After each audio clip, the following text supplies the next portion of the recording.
अभी 13 फरवरी 2024 को यूपी के आजमगढ़ में एक शादी होती है। नई शादी से घरवाले जितना खुश थे उससे ज्यादा कहीं खुश जो दूल्हा है, जिसका नाम होता है लवकुश चौहान। लवकुश चौहान खुश था, अपनी नई नवेली पत्नी को पाकर बहुत गदगद था। एक नया जीवन शुरू करने के सपने जो उसने बुन रखे थे, सोच रखे थे, जो सपना देखा था वो उसका सच होता हुआ नजर आ रहा था। अपनी पत्नी को लेकर के बहुत उत्साहित था। नई पारी शुरू करने के लिए उसके चेहरे पर खुशी थी। सारे काम भाग भाग कर खुशी से कर रहा था, सबसे गले मिल रहा था, सबको सलाम नमस्ते कर रहा था। लेकिन उसको नहीं मालूम कि इसकी जो खुशी है, उसकी आंखों की चमक है, जो चेहरे पे तेज है, जो परिवार में खुशी है, वो दरअसल बहुत दिनों तक टिकने वाली नहीं है। क्योंकि जो पत्नी है इसका पहले से किसी और से अफेयर था। इसकी रजामंदी के खिलाफ, इसकी मर्जी के खिलाफ जाकर परिवार वालों ने इसकी शादी इसके प्रेमी को छोड़कर से मना करके, जैसा आमतौर पर होता है, इसके जो लवकुश चौहान है इनके साथ कर दी। शादी तय हुई, शादी हो गई, किसी प्रकार दुल्हन तो घर में आ गई। लेकिन उसने जो दुल्हन है जिसका नाम होता है पायल चौहान, उसने जो सपने देखे थे वो किसी और के, दरअसल अपने प्रेमी जो दिनेश यादव होता है उसके साथ जीने मरने की कस्में खाई थी। लेकिन इत्तेफाक से परिजन की नाराजगी के खिलाफ नहीं जा सकी, किसी तरह शादी हो गई। लेकिन शादी के 5वें दिन यानी 18 फरवरी को ही उसने अपने प्रेमी को बुलाकर उसके दोस्त के साथ एक प्लानिंग के तहत प्री प्लान करके अपने पति को घर से बाहर भेजा। और बाहर इसके प्रेमी ने, नई नवेली दुल्हन के प्रेमी ने अपने दोस्त के साथ इसके पति लवकुश चौहान का गला घोटकर निर्मम तरीके से हत्या करके शव को तालाब में फेंक दिया। नमस्कार, मैं हूं शकील कादरी। ये हैरत अंगेज घटना, ये सनसनीखेज वारदात दरअसल यूपी के आजमगढ़ जिले की है, जहां अभी मात्र कुछ दिन पहले 13 फरवरी 2024 को एक शादी होती है। और शादी में तमाम जो रिश्तेदार है वो जमकर नाच रहे होते हैं, खाना चल रहा होता है, डांस चल रहा होता है, संगीत चल रहा होता है। शादी बड़ी धूमधाम से हुई थी। जो दूल्हा है वो नई जीवन जीने के लिए उत्साहित था, बेचैन था, अपनी जीवन की नई पारी शुरू करने के लिए पूरी तैयारी में था। तमाम जो रीति रिवाज हैं, जो वैधानिक तरीके हैं शादी के, उसके मुताबिक ये शादी होती है। शादी सही तरीके से संपन्न होती है। लेकिन जो पत्नी है उसका शादी से पहले ही किसी और युवक से उसका प्रेम प्रसंग चल रहा था। उसके गांव के ही युवक से रिश्ते थे, रिलेशन में थी, लेकिन किसी वजह से जाति अलग होने के कारण उसकी शादी उसके प्रेमी से ना हो सकी, जिस कारण उसके परिजनों ने उसकी शादी आजमगढ़ के ही एक क्षेत्र के रहने वाले लवकुश चौहान के साथ तय कर दी। चूंकि दुल्हन है पायल चौहान, इसकी रजामंदी नहीं ली गई थी। चूंकि घर में सारी बातें मालूम थी, लेकिन आमतौर पर बदनामी, लोग लाज के डर से जो दुल्हन है पायल चौहान है ये चुप रही, बहुत ज्यादा विरोध ना कर सकी, चुपचाप खामोशी से शादी कर ली। लेकिन शादी जो थी 13 फरवरी को थी। ससुराल आती है, तमाम तरीके से संगीत होता है, गाजे बाजे होते हैं, खाने दाने होते हैं, तमाम जो रिश्तेदार आते हैं, दोस्त आते हैं, शुभकामनाएं बधाइयों का दौर चलता है, दावतें होती हैं, खुशियां होती हैं, दुल्हन घर में आती है। हर कोई इंतजार में था कि नई नवेली दुल्हन घर में आई है। घर में एक फैमिली मेंबर एक बड़ा है, उसका जोरदार स्वागत किया गया था, इस्तकबाल किया गया था। दूल्हा भी बहुत खुश था कि मैंने एक पत्नी पाई है, मेरे जीवन जो है अब नए तरीके से आगे बढ़ेगा, बच्चे होंगे, उसकी अपनी एक फैमिली होगी, इसलिए बड़ा उत्साहित था, खुशी था। लेकिन उसको नहीं मालूम था कि उसकी जो खुशी है बहुत दिनों तक टिकने वाली नहीं है। दरअसल पत्नी का प्लान कुछ और है, वो मजबूरी बस यहाँ आई है और बिल्कुल भी उसके साथ रहना नहीं चाहती है। ये इन बातों से बिल्कुल अनजान दूल्हा पत्नी को लेकर बहुत ज्यादा खुशी में था, उत्साहित था, इतना खुश था कि हर काम को भाग भाग कर रहा था, सबसे सलाम नमस्ते कर रहा था, सबको मिल रहा था और अपनी पत्नी की सबसे तारीफ करते करते थकता था दिन रात। जिससे मिलता कहता मैंने बहुत अच्छी सुंदर पत्नी पाई है, मेरी पत्नी बहुत सुशील है, इज्जत करने वाली है, खूबसूरत है, मेरा तो जीवन धन्य हो गया, मेरा जो जीवन है वो सार्थक हो गया, मैंने ऐसी पत्नी पाई है जो नसीबों से लोगों को मिलती है। लेकिन दूसरी वो जो पत्नी है उसके दिल में कुछ और ही चल रहा था। वो लगातार घुटन में थी, टेंशन में थी, लेकिन अपने चेहरे घुटन को छुपाकर वहां रह रही थी। मात्र अब शादी का 5वां दिन आता है, यानी 18 फरवरी 2024। ये अपने प्रेमी को फोन करती है, प्रेमी से बात होती है, दोनों फोन पर लंबी बातें करते हैं, रोते हैं।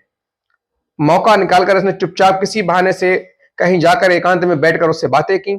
दोनों फोन पर आंसू बहाते हैं। उसके बाद जो पत्नी है, जो लवकुश चौहान की नवी नवेली पत्नी यानी पायल चौहान, जो दिनेश यादव की प्रेमिका रही होती है, दोनों ये खौफनाक प्लान बनाते हैं। दिनेश यादव कहता है, मैं तुम्हारे बिना जी नहीं पाऊंगा, मेरे जीवन निरर्थक हो गया है, बेकार हो गया है, मैं जान दे दूंगा, तुम यदि मेरे साथ नहीं आई तो अपनी जान देके अपनी जीवन लीला समाप्त कर लूंगा। लेकिन उधर जो प्रेमिका है, नई नवेली जो लवकुश चौहान की दुल्हन होती है, पायल चौहान, ये कहती है, नहीं मैं तुम्हारे बिना नहीं जी पाऊंगी, मैं भी तुम्हारे बगैर एक एक कदम बहुत घुटन में रख रही हूं, एक एक सांस टेंशन में ले रही हूं, मेरा एक एक पल नहीं कट रहा है, मेरे सिर पर आसमान जैसा बोझ है, मैं कैसे यहां से बाहर निकलूं, मैं तुम्हारे बिना बिल्कुल रह नहीं सकती, तुम्हारे बिना जी नहीं पाऊंगी, मुझे यहां से निकालो, मैं भी तुम्हारे बिना अपनी जान दे दूंगी, मर जाऊंगी। उसके बाद दोनों है यहीं से खौफनाक प्लानिंग की शुरुआत करते हैं। खौफनाक जो शैतानी आइडिया है इनके दिमाग में आता है और सीधे पत्नी कहती है, तुम मेरे पति की किसी तरह हत्या कर दो,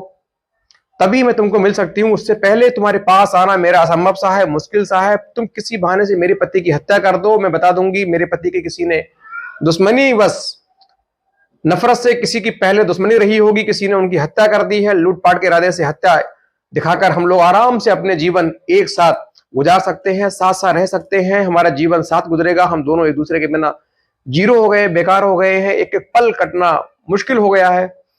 लिहाजा जो प्रेमी है दिनेश यादव पहले से तैयार बैठा होता है, फौरन अपने दोस्त को पूरी घटना बताता है, उसका दोस्त भी उसको पूरी मदद करने का आश्वासन देता है। फिर दोनों फौरन अपने घर से दिनेश चौहान का जो, माफी चाहूंगा, लवकुश चौहान को जो गांव होता है, उस जौहरी घर थाना क्षेत्र में इनका घर आता है। आजमगढ़ में एक इलाका है जौहरी घर थाना, दोहरी घर थाना, वहां पहुंचते हैं। उसके बाद प्लानिंग के तहत ये जो पत्नी है पायल चौहान, अपने पति यानी नया नवेला जो पति है लवकुश चौहान, उसको किसी काम से उसी वक्त कुछ मंगाने के लिए घर के बाहर भेजती है और अपने प्रेमी जो कत्ल करने के लिए अपने दोस्त के साथ वहां पहुंच चुका था उसको बताती है कि मैं इनको फला जगह पर कोई सामान लेने भेजूंगी, तुम फौरन भाई मिल जाना और पकड़ कर किसी तरह से इनका काम तमाम कर देना। उसके बाद मैं अपना पूरा ड्रामा करूंगी, रोऊंगी, रोने का नाटक करूंगी। उसके बाद कुछ दिनों बाद मैं अपने मायके आ जाऊंगी। उसके बाद हम दोनों आराम से शादी करेंगे, मौत से सारी जिंदगी बिताएंगे। लेकिन कहते हैं क्राइम करने वाला, जुल्म करने वाला अपराधी कितना ही शातिर क्यों ना हो, कितना ही सातराना अंदाज में उसने अपने जो वारदात है, जो कृत्य है, उसको अंजाम क्यों ना दिया हो, लेकिन एक ना एक दिन कानून के जो हाथ हैं उसके गले तक पहुंच जाते हैं, उसको सलाखों के पीछे ही भेज कर दम लेते हैं। उसके बाद जो पति है, नया नवेला पति था, दुल्हन की हर बात को एक आज्ञाकारी पति की तरह मान रहा था, फौरन घर से निकलता है। रास्ते में ही जो दोनों युवक हैं इसको पकड़ लेते हैं, पकड़कर किसी तरह, चूंकि रात का वक्त था, पकड़ लेते हैं, पकड़कर एक सुनसान जगह ले जाते हैं, वहां गमछे से इसकी गला दाबकर दोनों हत्या कर देते हैं। हालांकि काफी देर तक ये जो मृतक है इसने काफी देर तक संघर्ष किया, लेकिन दो व्यक्तियों के आगे एक लड़का संघर्ष नहीं कर सका, बहुत देर तक अपना विरोध नहीं कर सका और उसके बाद उसकी कुछ ही पलों में झटपटाकर मृत्यु हो जाती है। उसके बाद ये दोनों उसके शव को सीधे पास के ये पोखर में यानी तालाब में फेंक कर, गांव के बाहर तालाब होता है, वहीं रात को फेंक कर सीधे वहां से फरार हो जाते हैं। इधर जब काफी रात होती है तो दुल्हन के घर वाले, जो लवकुश चौहान के घर वाले हैं, उनको चिंता होती है हमारा इंसान कहाँ है, हमारा बच्चा कहाँ है, तो उनको फिक्र होती है। फिर बहुत से पूछते हैं कि पायल बेटा पति कहाँ आपका, मेरा लवकुश चौहान कहाँ है। वो कहती हैं मैं खुद उनका इंतजार कर रही हूँ, उन्होंने कुछ वक्त वापस आने की बात कहकर यहाँ से गए थे। उनका कहना था कि अभी मेरा कोई फ्रेंड मुझसे मिलने आया है, मैं उससे मिलने जा रहा हूँ और जल्दी आ जाऊंगा, लेकिन अभी तक नहीं पहुंचे, मैं खुद उनका इंतजार कर रही हूँ। उसके बाद पूरी रात ये लोग उसको ढूंढते हैं। पुलिस में सूचना भी रात को दर्ज कराई जाती है कि हमारा लवकुश चौहान गुमशुदा है। जैसे तैसे रात कटती है और सुबह होते ही जो गांव के लोग जब नित्य कर्म के लिए गांव से बाहर निकलते हैं, उमन गांव में लोग आज भी शौचालय का प्रयोग नहीं करते हैं, गांव से बाहरी खेतों में शौचालय का इस्तेमाल करते हैं। तो वहां जब पहुंचते हैं तो रास्ते में तालाब पड़ता है, तालाब में एक व्यक्ति का जो शव है पड़ा हुआ था, लोगों ने देखा, लोगों में हड़कंप मच गया। देखते ही बात जंगल में आग की तरह फैल जाती है। तमाम आसपास गांव के लोग वहां इकट्ठे होते हैं और फौरन ये तस्दीक कर देते हैं कि ये जो शव है ये लवकुश चौहान का है, चंद मिनट में उसके घर तक सूचना जाती है। फौरन घर के लोग आनंद फानन में मैं दुल्हन सहित दौड़कर घटनास्थल की ओर आते हैं और अपने पुत्र की डेड बॉडी को देखकर जो पूरा परिवार है बदहवास हो जाता है, दहाड़े मार के चिल्लाने लगते हैं। साथ में दुल्हन भी दहाड़े मारकर रो रही थी, चिल्ला रही थी कि मेरे पति को किसी ने मार दिया है, किसी ने हत्या कर दी है, किसी की दुश्मनी है, किसी ने लूट के इरादे से उनको बुलाया, उसके बाद मार दिया। मेरी तो जीवन खराब हो गई, मेरा तो पूरा जीवन खराब हो गया, मैं बर्बाद हो गई, मैं लुट गई, मैं मर गई, भगवान इनकी जगह मुझे क्यों नहीं उठा लिया। इस तरीके की बातें दुल्हन है कर रही थी। आमतौर पर लोगों को कोई शक नहीं हुआ, लेकिन पुलिस जब इसकी लाश को, जब पुलिस पहुंची, पुलिस ने सबको देखा तो उनको प्रथम दृष्टया लगा कि कहीं ना कहीं गला घोटकर उनकी हत्या की गई है। फिर पोस्टमार्टम के लिए सब भेजा गया। उसके बाद जो रिपोर्ट आती है उसमें आता है कि इसकी गला जो हत्या है वो गला घोटकर की गई है। उसके बाद पुलिस तफ्तीश आगे बढ़ाती है। पुलिस फिर आसपास मुखबिर फैलाती है। सीडीआर यानी कॉल जो डेल रिकॉर्ड होता है वो निकाली जाती है। तो पुलिस को ये मालूम चलता है मुखबिरों की सहायता से, ये दुल्हन है, ये अपने पति से नाखुश थी, इसका जो अफेयर है कहीं और चल रहा था, गांव के किसी व्यक्ति से इसका अफेयर था, इसकी शादी जबरदस्ती कराई गई है। कुछ कॉल रिकॉर्डिंग में ऐसे क्लू मिलते हैं पुलिस को कि पुलिस की जो शक की सुई है वो सीधे दुल्हन की ओर पहुंचती है। चूंकि नई नवेली दुल्हन है, एकदम उसको बिना पुख्ता सबूत के, बिना पुख्ता इंतजाम के उस तक पहुंचना पुलिस ठीक नहीं समझ रही थी, क्योंकि भारी विरोध का सामना करना पड़ता। लोग कहते हैं कि पुलिस असली कातिल को पकड़ने में नाकाम है, इसलिए जो बेकसूर है उसको पकड़कर अपना जो दाग है धुलाना चाहती है। लिहाजा पुलिस बहुत फूक फूक कर कदम रख रही थी, हर एक एक्टिविटी पर पूरी नजर रख रही थी। आला अधिकारी इस घटना को मॉनिटर कर रहे थे। चूंकि मामला हत्या से जुड़ा था, लोगों का काफी जो विरोध है वो चल रहा था। धीरे धीरे पुलिस ने सारे राज है खोल लिए, मुखबिरों की सहायता ली गई।